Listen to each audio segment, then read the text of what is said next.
ಚಿಕ್ಕಬಳ್ಳಾಪುರದಲ್ಲಿ ಕೆಂಪೇಗೌಡ ಜಯಂತಿ ಕಾರ್ಯಕ್ರಮದಲ್ಲಿ ಗಲಾಟೆ ಆಗಿದೆ. ಕೇಂದ್ರ ಸಚಿವ ಕುಮಾರಸ್ವಾಮಿ ವಿರುದ್ಧ ಅವಹೇಳನ ಹೇಳಿಕೆ ಆರೋಪಗಳು ಕೇಳಿಬಂದಿದೆ. ಕಾಂಗ್ರೆಸ್ ಶಾಸಕ ಪ್ರದೀಪ್ ಈಶ್ವರ್ ವಿರುದ್ಧ ಈ ರೀತಿಯ ಆಕ್ರೋಶವನ್ನು ವ್ಯಕ್ತಪಡಿಸ್ತಾ ಇದ್ದಾರೆ. ಕೇಂದ್ರ ಸಚಿವ ಎಚ್ಡಿಕೆ, ಸಂಸದ ಡಾಕ್ಟರ್ ಕೆ ಸುಧಾಕರ್ ಬೆಂಬಲಿಗರಿಂದ ಈ ರೀತಿ ಗಲಾಟೆ ಆಗಿರೋದು. ಶಾಸಕ ಪ್ರದೀಪ್ ಈಶ್ವರನ್ನ ವೇದಿಕೆಯಿಂದ ಹೊರಕಳಿಸುವಂತೆ ಆಕ್ರೋಶವನ್ನು ಹೊರಹಾಕಿದ್ದಾರೆ. ಕಾರ್ಯಕ್ರಮದಲ್ಲಿ ಶಾಸಕ ಪ್ರದೀಪ್ ಈಶ್ವರ್ ಭಾಗಿಯಾಗಬಾರದು ಅಂತ ಹೇಳಿ ಗಲಾಟೆ ಮಾಡಿದ್ದಾರೆ.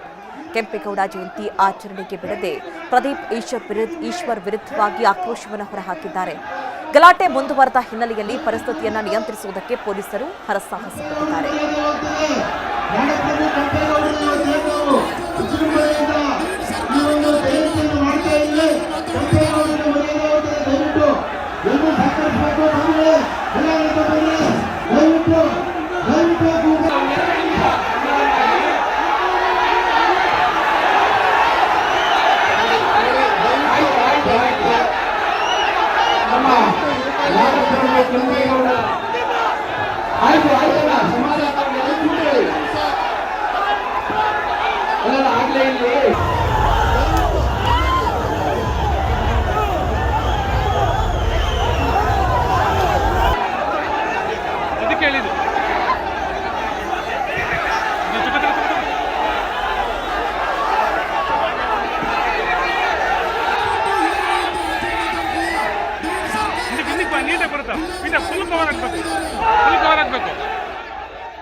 ಈ ಬಗ್ಗೆ ಹೆಚ್ಚಿನ ಡೀಟೇಲ್ಸ್ ಅನ್ನು ನೀಡ್ತಾರೆ ನಮ್ಮ ಪ್ರತಿನಿಧಿ ಭೀಮಪ್ಪ ಪಾಟೀಲ್. ಗಮನಿಸ್ತಾ ಇದ್ದೀವಿ, ಒಂದ್ ಕಡೆ ಆಕ್ರೋಶ, ಗಲಾಟೆ, ಈ ಕಾರ್ಯಕ್ರಮ ನಡೆಯದಂತೆ ತಡೆದು ಹಿಡಿದಿರುವಂತದ್ದು ಯಾವ ಕಾರಣದಿಂದಾಗಿ? ಏನ್ ಹೇಳಿದ್ರು ಪ್ರದೀಪ್ ಈಶ್ವರ್ ಅವರು? ಯಾಕಿಷ್ಟು ಆಕ್ರೋಶ ಅಂತ?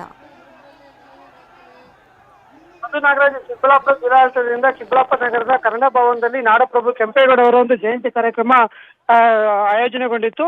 ಈ ಬಗ್ಗೆ ಚಿಕ್ಕಬಳ್ಳಾಪುರ ವಿಧಾನಸಭಾ ಕ್ಷೇತ್ರದ ಶಾಸಕರಂತ ಪ್ರದೀಪ್ ಈಶ್ವರ್ ಅವರು ಚಿಕ್ಕಬಳ್ಳಾಪುರಕ್ಕೆ ಆಗಮಿಸಿ ಒಂದು ನಗರದ ಸಿಲ್ಲಿಗೆ ಸಗಟ ಸರ್ಕಲ್ದಿಂದ ಒಂದು ಕನ್ನಡ ಭವನದವರೆಗೂ ಮೆರವಣಿಗೆಯಲ್ಲಿ ಭಾಗಿಯಾಗಿದ್ರು. ಆ ಒಂದು ಶಾಸಕರು ನೋಡ್ತಾ ಇದ್ದಂತೆ ಒಂದು ಮಾಜಿ ಮುಖ್ಯಮಂತ್ರಿ ಮತ್ತು ಕೇಂದ್ರದ ಹಾಲಿ ಸಚಿವರು ಎಚ್.ಡಿ. ಕುಮಾರಸ್ವಾಮಿ ಅವರ ಅಭಿಮಾನಿಗಳು ಮತ್ತು ಡಾಕ್ಟರ್ ಕೆ ಸುಧಾಕರ್ ಅವರ ಅಭಿಮಾನಿಗಳು ಮತ್ತು ಜೆಡಿಎಸ್ ಕಾರ್ಯಕರ್ತರು ಅಲ್ಲಲ್ಲಿ ಆಕ್ರೋಶ ವ್ಯಕ್ತಪಡಿಸುವಂತ ಒಂದು ಘಟನೆ ನಡೆಯಿತು. ನಂತರ ಒಂದು ವೇದಿಕೆ ಕಾರ್ಯಕ್ರಮ ಆರಂಭವಾಗುತ್ತಿದ್ದಂತೆ ಸಾರ್ವಜನಿಕರು ಮತ್ತು ಒಕ್ಕಲಿಗ ಸಮುದಾಯದ ಮುಖಂಡರು ಮತ್ತು ಅವರ ಅಭಿಮಾನಿಗಳೆಲ್ಲ ಒಂದು ಗೇಟ್ ನಲ್ಲಿ ವೇದಿಕೆ ಕಾರ್ಯಕ್ರಮಕ್ಕೆ ಬರೋದಕ್ಕೆ ಮುಂದಾದ್ರು. ಆ ಸಂದರ್ಭದಲ್ಲಿ ಪೊಲೀಸರು ಈ ಸಾರ್ವಜನಿಕರನ್ನ ಅವಾಯ್ಡ್ ಮಾಡಿ ಶಾಸಕರನ್ನ ಒಳಗಡೆ ಕಳಿಸಿಕೊಡುವಂತ ಕೆಲಸ ಮಾಡಿದ್ರು. ಇದರಿಂದ ಮತ್ತು ಈ ಒಂದು ಏನು ಪ್ರದೀಪ್ ಈಶ್ವರ್ ಅವರು ಎಚ್.ಡಿ. ಕುಮಾರಸ್ವಾಮಿ ಅವರ ಬಗ್ಗೆ ಒಂದು ಮಾತನಾಡಿದ್ರು. ಅದನ್ನ ಗಮನದಲ್ಲಿಟ್ಕೊಂಡು ಇಲ್ಲಿದ್ದಂತ ಒಂದು ಸಮುದಾಯದ ಯುವಕರು ಏಕಾಏಕಿಯಾಗಿ ಘೋಷಣೆ ಕೂಗೋದಕ್ಕೆ ಆರಂಭ ಮಾಡಿದ್ರು ಮತ್ತು ಶಾಸಕರ ವಿರುದ್ಧ ಒಂದು ಘೋಷಣೆಯನ್ನು ಕೂಗಿದ್ರು ಮತ್ತು ಶಾಸಕರು ಈ ಕಾರ್ಯಕ್ರಮಕ್ಕೆ ಆಗಮಿಸಬಾರದು, ಅದು ಸ್ಟೇಜ್ ಮೇಲೆ ಆಗಮಿಸಬಾರದು ಅಂತೇಳಿ ಪಟ್ಟಿಡಿದ್ರು. ಈ ಸಂದರ್ಭದಲ್ಲಿ ಪೊಲೀಸರು ಸಾರ್ವಜನಿಕರನ್ನು ತಡೆಯುವಂತ ಪ್ರಯತ್ನ ಮಾಡಿದ್ರು ಸಹ ಒಂದು ಕನ್ನಡ ಭವನದ ಗೇಟ್ ಅನ್ನ ಬಲವಾಗಿ ತಳ್ಳಿಕೊಂಡು ಒಳ ನುಗ್ಗಿದಂತ ಏನೋ ಒಂದು ಯುವಕರಿದ್ದಾರೆ. ಅವರು ವೇದಿಕೆ ಬಳಿ ಶಾಸಕ ಪ್ರದೀಪ್ ಈಶ್ವರ್ ಅವರನ್ನ ನೋಡಿ ಆಕ್ರೋಶಗೊಂಡು ಅವರು ಮೊದಲು ಇಲ್ಲಿಂದ ಕಳಿಸಿ ಜಯಂತಿಯಲ್ಲಿ ಭಾಗಿಯಾಗಬಾರ್ದು, ಅವರು ಒಕ್ಕಲಿಗರನ್ನ ಅವಹೇಳನ ಮಾಡಿದ್ದಾರೆ ಮತ್ತು ದೇವೇಗೌಡ ಕುಟುಂಬವನ್ನು ಅವಹೇಳನ ಮಾಡಿದ್ದಾರೆ ಅಂತೇಳಿ ಆಕ್ರೋಶ ವ್ಯಕ್ತಪಡಿಸಿದ್ರು. ಈ ಸಂದರ್ಭದಲ್ಲಿ ಪೊಲೀಸರು ಹರಸಾಹಸ ಪಟ್ಟು ಪರಿಸ್ಥಿತಿ ನಿಯಂತ್ರಣಕ್ಕೆ ಮುಂದಾದರೂ ಸಹ ಯಾರ ಮಾತು ಕೇಳಿಲ್ಲ ಮತ್ತು ಜಯಂತಿ ನಡೆಯೋದಕ್ಕೆ ಬಿಡ್ಲಿಲ್ಲ. ಕೊನೆಗೆ ಆದಿಚುಂಚನಗಿರಿ ಶಾಖಾ ಮಠದ ಸ್ವಾಮೀಜಿ ಆಗಿರ್ತಕ್ಕಂಥ ಮಂಗಳ ಸ್ವಾಮೀಜಿಯನ್ನ ಕರೆಸಿ ಅವ್ರ ಮೂಲಕ ಹಿತವಚನೆಯನ್ನ ಹೇಳಿಸಿದ್ರು ಮತ್ತು ಅವರು ಎಲ್ಲರಿಗೂ ಬೈದು ಬುದ್ಧಿವಾದ ಹೇಳಿದ್ರು. ನೀವು ಯಾರನ್ನ ದೃಷ್ಟಿಕೊಂಡಿಕೊಂಡು ಕಾರ್ಯಕ್ರಮಕ್ಕೆ ಅಡಚಣೆ ಉಂಟು ಮಾಡಬಾರ್ದು, ಇದು ಕೆಂಪೇಗೌಡರಿಗೆ ಮಾಡುವಂತ ಅವಮಾನ ಅಂತೇಳಿ ಎಲ್ಲರಿಗೂ ಬೈದು ಬುದ್ಧಿ ಹೇಳಿದ ಮೇಲೆ ಈಗ ಕಾರ್ಯಕ್ರಮ ಆರಂಭವಾಗಿದೆ. ಮಧು. ಓಕೆ ಭೀಮಪ್ಪ, ಥ್ಯಾಂಕ್ ಯು ನಿಮ್ಮೆಲ್ಲ ಡೀಟೇಲ್ಸ್ಗಾಗಿ.